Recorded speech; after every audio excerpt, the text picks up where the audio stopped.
Hello guys, welcome back to my channel. అసలు 2025 అమ్మ ఎక్కడి నుంచి అయినా చాలా హ్యాపీగా ఉండొచ్చు అని ఒక ఫీల్ వచ్చే లోపలే అసలు మనం ఒక ఫోన్ తీయాలన్నా, ఒక టీవీ పెట్టి న్యూస్ ఛానల్ చూడాలన్నా భయమేస్తుంది. అసలు ఎక్కడా మనకి సెక్యూరిటీ లేకుండా పోయింది. అసలు ఒక లేడీస్ హాస్టల్లో మనకి వాష్రూమ్కి వెళ్ళినప్పుడు అక్కడ సీసీ కెమెరాలు పెట్టి షూట్ చేస్తున్నారంట. అసలు ఎంత దారుణం చూడండి, ఎంతగా తెగిస్తున్నారంటే అసలు ఎక్కడ సెక్యూరిటీ ఉంది మనకి. అసలు నేను దేని గురించి చెప్తున్నానంటే, మన హైదరాబాద్లో సిఎంఆర్ కాలేజ్ ఉంది కదా, మేడ్చల్ దగ్గర. సో అక్కడ ఆ కాలేజ్ హాస్టల్ ఉంది, లేడీస్ హాస్టల్.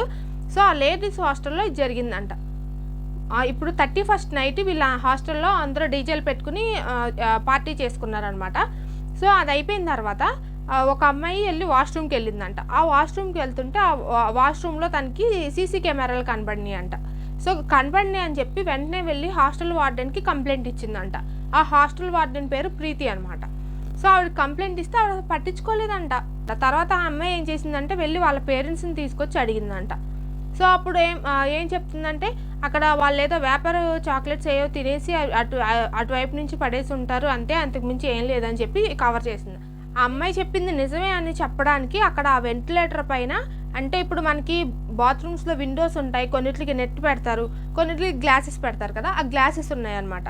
సో ఆ వెంటిలేటర్ పైన ఎవరైతే టచ్ చేశారో వాళ్ళ ఫింగర్ ప్రింట్స్ ఉన్నాయన్నమాట.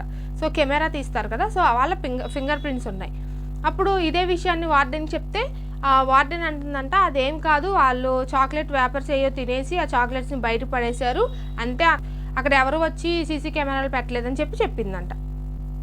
అక్కడ ఉన్న డస్ట్బిన్స్ అన్నీ వదిలేసి పోనీ కింద పడేస్తారు, లేకపోతే పక్కన పడేస్తారు, అంతా వదిలేసి బాత్రూంలోకి వెళ్ళి ఆ బాత్రూమ్ నుంచి ఆ వెంటిలేటర్ పై నుంచి బయటకి ఇసిరేస్తారు ఆ చాక్లెట్ కవర్స్, అలా చెప్పిందంట. సో అక్కడ వార్డెన్స్ మాత్రమే లేడీస్ అంట, మిగిలిన కింద వర్కర్స్ అండ్ అలాగే వాళ్ళకి క్యాటరింగ్ బాయ్స్ ఉంటారు కదా, సో వాళ్ళందరూ కూడా బాయ్సేనంట. లేడీస్ హాస్టల్లో బాయ్స్ ఎందుకు ఉన్నారు, బాయ్స్ స్టాఫ్ని ఎందుకు పెట్టారు? తర్వాత రోజు ఏం చేశారంటే, వీళ్ళందరూ ఇంకా స్టూడెంట్స్ అందరూ ఏకమైపోయి కాలేజ్ మీద ధర్నాకు వచ్చారనమాట. స్టూడెంట్స్, వాళ్ళ పేరెంట్స్, ఈ విషయం అందరికీ తెలిసిందనమాట. అందరికీ తెలిసి ఈ స్టూడెంట్స్ దగ్గర చాలామంది దగ్గర అసలు చాలా అంటే ప్రూఫ్లు ఉన్నాయి. సో ఒక 32 వరకు ప్రూఫ్స్ ఉన్నాయి, ఫొటోస్ ఉన్నాయి అని చెప్పి క్లియర్గా వాళ్ళు చెప్తున్నారనమాట. సో వార్డెన్ ప్రీతి తను బయటికి రావాలని చెప్పి స్టూడెంట్స్, పేరెంట్స్ అందరూ వెళ్ళి ధర్నా చేయడం స్టార్ట్ చేశారనమాట. నిన్న కాలేజ్ వాళ్ళు ఏం చేశారంటే కాలేజ్ మొత్తం క్లోజ్ చేశారనమాట, ఎటువంటి గొడవలు ఎవరు కూడా లోపలికి రాకూడదని చెప్పి. సో ఇక్కడ విద్యా సంఘాల నేతలు ఏం చేశారంటే తాళం పగలు కట్టేసుకుని లోపలికి వెళ్ళి ప్రీతి కావాలని చెప్పి గట్టిగా అడిగారు. సో దీంట్లో కొంతమంది దీంట్లో ఏం చెప్తున్నారంటే, ప్రీతిని ఆల్రెడీ అరెస్ట్ చేసేసాము, ప్రీతి ఆల్రెడీ మా హ్యాండ్ ఓవర్లో ఉంది, సో మీరు ఎటువంటి ఇబ్బంది పడకండి అని కొంతమంది చెప్తున్నారంట. కానీ ప్రీతి తెల్లవారుజామునే హాస్టల్ నుంచి బయటికి పారిపోతున్నట్టు వీళ్ళ దగ్గర ఫొటోస్ ఉన్నాయంట. సో చూడండి ఎంత దారుణంగా బిహేవ్ చేస్తున్నారంటే, ఆ వాష్రూము అసలు హైట్ కూడా చాలా తక్కువగా ఉందంట. ఆ వెంటిలేటర్ దగ్గర జస్ట్ ఇలా హైట్ ఇలా నుంచి చూస్తే కనబడిపోతారంట లోపల ఏం జరిగిందో. అది కాకుండా కింద మట్టి కుండలాగా కింద మట్టి కూడా ఇలా పేట్ చేసి ఉందన్నమాట. సో దాని మీద స్ట్రే వేసుకుని ఎక్కి లోపలికి వెళ్ళి వీడియోస్ తీస్తున్నారు వాళ్ళు. ఎంత ధైర్యం ఉంటే, ఎంత సపోర్ట్ లేకపోతే వీళ్ళు ఎంతకు తెగించి అంత ఈజీగా తీసేసుకుంటారు వీడియోలు. దాంట్లో ఒక్క వీడియో బయటకు వచ్చినా ఎంత డేంజర్ అంటే, హాస్టల్లో అంతమంది లేడీస్ ఉంటే ఆ లేడీస్ ఎవ్వరికీ రక్షణ లేదు హాస్టల్లో.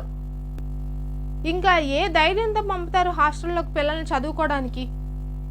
ఇప్పుడు చాలామంది విలేజెస్లో ఉండి పిల్లల్ని చదివిస్తారు, హై క్లాసెస్ అని, ఇంకో ఒక ఊరు అని, ఇంకో హైదరాబాద్ అని, విజయవాడ అని ఇలా వెళ్తూ ఉంటారు. సో వీళ్ళందరూ వీళ్ళ వర్క్ వదిలేసుకుని ఆ పిల్లల వెనకాలే వెళ్ళి అక్కడ కాలేజ్లో జాయిన్ చేయలేరు కదా.